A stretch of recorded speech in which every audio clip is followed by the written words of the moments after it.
കാർഷിക വാർത്തകൾ. Asian rubber മാർക്കറ്റുകൾ ഉണർവിലായിരിക്കുകയാണ്. രാജ്യാന്തര കുരുമുളക് വിപണിയിൽ അമേരിക്കൻ ഇറക്കുമതി സജീവമാണ്.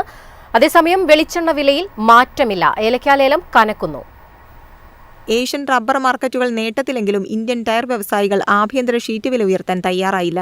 കനത്ത മഴ തുടരുന്നതിനാൽ ടാപ്പിംഗ് പൂർണ്ണമായി സ്തംഭിച്ചതോടെ വില ഉയരുമെന്ന പ്രതീക്ഷയിലാണ് കർഷകർ. അതേസമയം ഇറക്കുമതി ചരക്ക് ലഭിച്ചതിനാൽ ടയർ ലോബി ആഭ്യന്തര വിപണിയിൽ താൽപര്യം കാണിച്ചില്ല.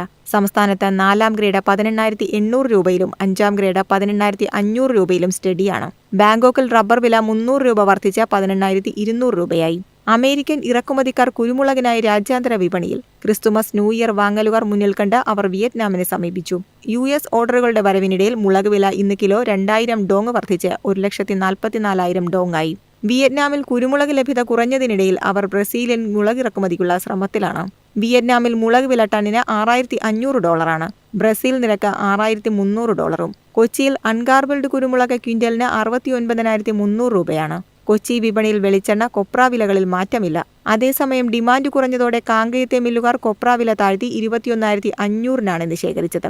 ഏലം ലേലത്തിൽ ചരക്ക് വരവ് കഴിഞ്ഞ ദിവസങ്ങളെ അപേക്ഷിച്ച് ഉയർന്നു. ഇടുക്കിയിൽ രാവിലെ നടന്ന ലേലത്തിൽ 79,737 കിലോ ഏലക്ക വിറ്റഴിഞ്ഞു. ശരാശരി ഇനങ്ങൾ കിലോ 2,466 രൂപയിലും മികച്ച ഇനങ്ങൾ 2,878 രൂപയിലും കൈമാറി. News desk myfin TV. US-ൽ നിന്നുള്ള സോയാബീൻ ഇറക്കുമതി ചൈന പുനരാരംഭിക്കുകയാണ്. ഇതോടെ ഇന്ത്യക്ക് മേലും സമ്മർദ്ദം ഏറിയിരിക്കുകയാണ്. US-നെ പൂർണ്ണമായും ഒഴിവാക്കി ബ്രസീൽ, അർജന്റീന എന്നീ രാജ്യങ്ങളിൽ നിന്നാണ് കഴിഞ്ഞ മാസങ്ങളിൽ ചൈന സോയാബീൻ വാങ്ങിയത്. ചൈനയ്ക്ക് മേൽ 155% അധിക തീരുവ നവംബർ 1 മുതലാണ് പ്രാബല്യത്തിൽ വരുന്നത്.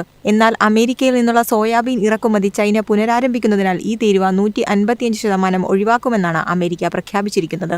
അതേസമയം ഇന്ത്യ-US വ്യാപാര കരാറിൽ ഇരു രാജ്യങ്ങളും തമ്മിൽ ഏറ്റവും കൂടുതൽ ഭിന്നത സൃഷ്ടിക്കുന്നതും കാർഷിക മേഖലയെയാണെന്നാണ് റിപ്പോർട്ടുകൾ. ചോളം, സോയാബീൻ എന്നിവയുടെ ഇറക്കുമതിക്കായി ഇന്ത്യക്ക് മേൽ അമേരിക്ക കടുത്ത സമ്മർദ്ദം ചെലുത്തുന്നുണ്ട്. രാജ്യത്തെ കർഷകരെ സംരക്ഷിക്കാൻ വേണ്ടി US-ന് വിപണി തുറന്നുകൊടുക്കാൻ ഇന്ത്യ മടിക്കുകയാണ്. US ഇന്ത്യയോട് പ്രധാനമായും ആവശ്യപ്പെടുന്നത് ചോളവും സോയാബീനും ഇന്ത്യയിലേക്ക് ഇറക്കുമതി ചെയ്യാനുള്ള അനുമതിയാണ്. News desk myfin TV.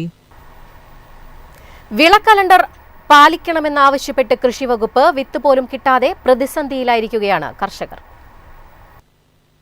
October 11-നും 25-നും ഇടയിൽ ഞാറ്റടി തയ്യാറാക്കി നവംബർ 5-നും 15-നും ഇടയിൽ നടീൽ പൂർത്തിയാക്കാനാണ് കൃഷിവകുപ്പിന്റെ വിള കലണ്ടറിൽ നിർദ്ദേശിക്കുന്നത്.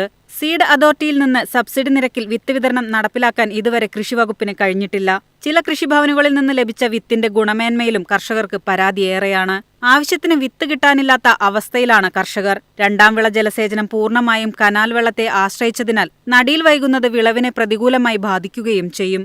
തദ്ദേശ സ്ഥാപനങ്ങളുടെ സബ്സിഡി ഉപയോഗപ്പെടുത്തി 30 മുതൽ 31 രൂപയ്ക്കാണ് കൃഷിഭവനുകൾ നെൽവിത്ത് നൽകുന്നത്.